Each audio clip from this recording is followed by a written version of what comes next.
Good morning, ladies and gents, boys and girls, children of all ages, but you ain't no children. This is In Case You Missed American History for Tuesday, January 5th. And if you are watching Pennywise the Clown, wow, English, it's a cool thing. Pennywise the Clown point at you right now, then that means you probably didn't make it to class today. And that's okay. Hope you're well. Hope everyone around you is well. And I hope you're, finding something interesting to do with your time. If you have Amazon Prime TV, I highly recommend a show called Utopia. A little bloody. If you're not into bloody stuff, you might not like it, but I think it's kind of interesting and a little bit weird, a little dark. Okay. So anyway, now that my suggestions for the day are out of the way, basically going to run you through what we did today in class, basically going to hit the big things that we talked about and make sure that you guys get everything you need to out of today. So what we're going to get ready to do is start kind of the last unit of notes that we're going to do. A reminder that yesterday you got your last assignment of the quarter semester, and that's going to be due on Friday by midnight. That's called Seeking Empire. And that basically that assignment plus the test that we're going to take next Friday are going to be the last grades of the quarter. So today we're going to start those notes. But first, some reminders. First of all, remember, go into Infinite Campus and check out your grades. I graded everything that got handed in up until about 8:30 this morning, looking at the clock there, and try to do some re-averages for people that handed some stuff in. Remember, you can use feedback to make improvements on things if you want to, and you can still hand in any late work from the quarter, okay? A reminder on that the end of the quarter is 9 school days away. That's if you count today. So that means that next Friday, everything is going to lock in forever. This American history grade and all your other grades become part of your all-time GPA. Credit's going to be assigned based on that. If you pass, you get the half credit for American history, which you need for graduation. And if you don't, you're going to have to retake things. And then also your grades do play a role in your extracurricular eligibility, not just sports, but like clubs and your ability to do other things. So what we're going to do today is we're going to start looking at Chapter 4. This final test is going to be Chapter 4 on the populist era and Chapter 5 on imperialism. And we're going to start looking at Chapter 4 today. And then any time left, we're going to have some work time for the unit. We're actually going to look at 2 ideas today for this new unit. So here we go. All right. So a little bit of background. Excuse me, swallowed wrong. Chapter 4 is one that when I used to teach it, used to take forever because it's a bunch of old, like early 1900s politics, and it was really a struggle. The chapter in the textbook was really long, and so I thought that I had to spend a lot of time on it. But in reality, I sat down a chunk of years ago when I got older and wiser and exponentially smarter. I sat down and went, what's really important? And I kind of looked at it and came up with 12 things that I thought were either important to things we're going to talk about later this year or things that I think still apply to life today in the world that we live in. Okay, so we're going to look at 12 things everybody should know about Chapter 4 instead of talking about 5,000 things that people probably don't need to know and 12 things that they need to know. Now, one thing I'm going to tell you about this slide presentation is I kept the slides really simple. And so if you only write down what's on the slide, or take a screenshot, you're going to be at a little bit of a loss this time. You're not going to know exactly what's going on. So please do take in mind that you probably want to get a little bit more out of it than that. You don't want to dive headfirst into the snow without knowing how deep it is. Okay. All right. So here we go. The first thing that we're going to talk about is a political term that you hear from time to time. It is not something that our current president, Donald Trump, is very good at, and that's not a put down on him. Please don't take it that way. I think when we get going into the idea, you'll understand what it is I'm trying to get at here. Okay. So obviously, I think you know that in politics, what really separates Democrats and Republicans is how they feel about certain key issues. At least that's the things that they tend to push. How do they feel about gun control? How do they feel about abortion? How do they feel about immigration? How do they feel about taxes? And obviously, there's more key issues than that, but I'm just giving you a few. And what some politicians tend to do on controversial issues is they do this thing called sitting on the fence.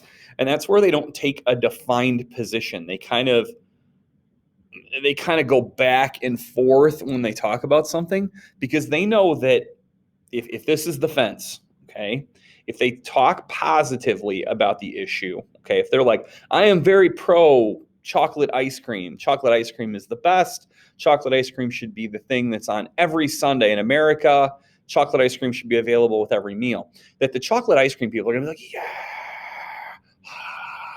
and they're going to cheer for him. Chocolate ice cream people are like, yay, we're going to vote for you, Chris Seep. You're the best. We love you. You're so pretty.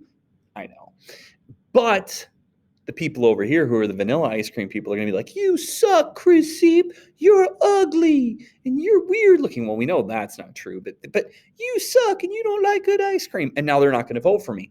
And politicians want to get as many votes as they can. And so oftentimes what they do is they sit on the fence. They talk about something vaguely. They talk about how chocolate ice cream is a really great option and they're a huge fan of chocolate ice cream, but vanilla also, can be used in a lot of things. Like a good root beer float has to have vanilla. It would be weird with chocolate.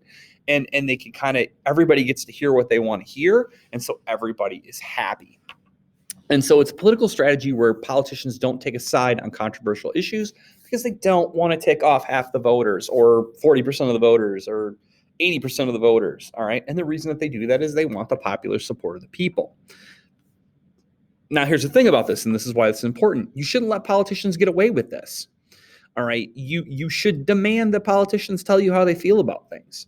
Because if you vote for someone who sits on the fence, you don't know what they're going to do when they get elected. You don't know if it's going to be chocolate ice cream or vanilla ice cream. You don't know if it's going to be full gun rights or if it's going to be total gun control. You don't know if it's going to be pro-life or pro-choice because they've sat on the fence. They've just said some facts to make each side a little happy, but they haven't made a commitment to how they feel and what their direction that they'll move the country is. And this isn't just true of presidents, it's true of other people. Now, obviously, President Trump has a tendency, he takes hard stances on things, whether you like it or not. He tells you what he thinks, generally. Not always. Sometimes he sits on the fence too. But probably more so than a recent politician. If he wants chocolate ice cream, he says, I want chocolate ice cream, vanilla ice cream sucks. Deal with it. If you like vanilla ice cream, I don't give it beep. Okay, that's the way it goes. So political people, if you really want to do a good job being a good voter, and if you really want to be it with the world and know what's going on, don't let your politicians sit on the fence. All right. The second and last term for today is the idea of realism. Now, that is a famous American painting called Whistler's Mother. It's not actually called Whistler's Mother, but that's what everybody knows it as. Realism is a type of art that focuses on real life, how people look and how people act and how people really talk. And I know what you're thinking. Great. That's awesome. We're talking about art and literature in a history class. Well, art and literature have a pretty big impact on the way people live their lives. And the reason I'm bringing this up is before 1900, there was this tendency in art and music and literature to focus on a type of art called Romanticism. In Romanticism, everybody was, the princess was always beautiful. The prince was always handsome and virtuous. The hero always won. The bad guy always lost. Little kids said their prayers and took their vitamins and listened to their adults. And old people, they died peacefully in their sleep. And everything went exactly the way that it would in a once upon a time, and they all lived happily ever after. And that's great. Sometimes, because sometimes we need one of those stories. Sometimes we need the Little Mermaid to end up with Prince Eric. Sometimes we need Sleeping Beauty we need her to be woke up by the kiss of the prince. Sometimes we need Merida to win in the end. It's what we need. But we all know that's not reality. Not everybody is beautiful. Not everybody is rich. Not everybody has everything. And it's not always happily ever after. And what some people found in Romanticism is when they read those books or they listened to the music or they saw the story, it made them feel bad about themselves because they weren't pretty like the princess and they weren't handsome like the prince and they didn't have money like the king. And it wasn't always happily ever after. Some days sucked. And so some artists came up with this idea that maybe people would deal better with the world if they got to see what was real. And so the idea of realism was born. It's not that it hadn't existed, it's that it wasn't as popular, okay? All those stories that you got told when you were little, all the Disney princesses, that's not the way most of those stories ended. I think, Christ, does Ariel end up with no feet and she drowns and she doesn't marry it's some dark stuff, man, in some of those fairy tales. So those are two main ideas from today. We started off a little bit slow. I want you to use the rest of the time to work on your assignment that's due today. Please reach out if you have any questions. And again, if you have any late work that you owe or you want to do, I am still accepting anything and everything. Make sure you have a great day. Do something to challenge your mind today. Do something to contribute to the world somehow. Have a great day.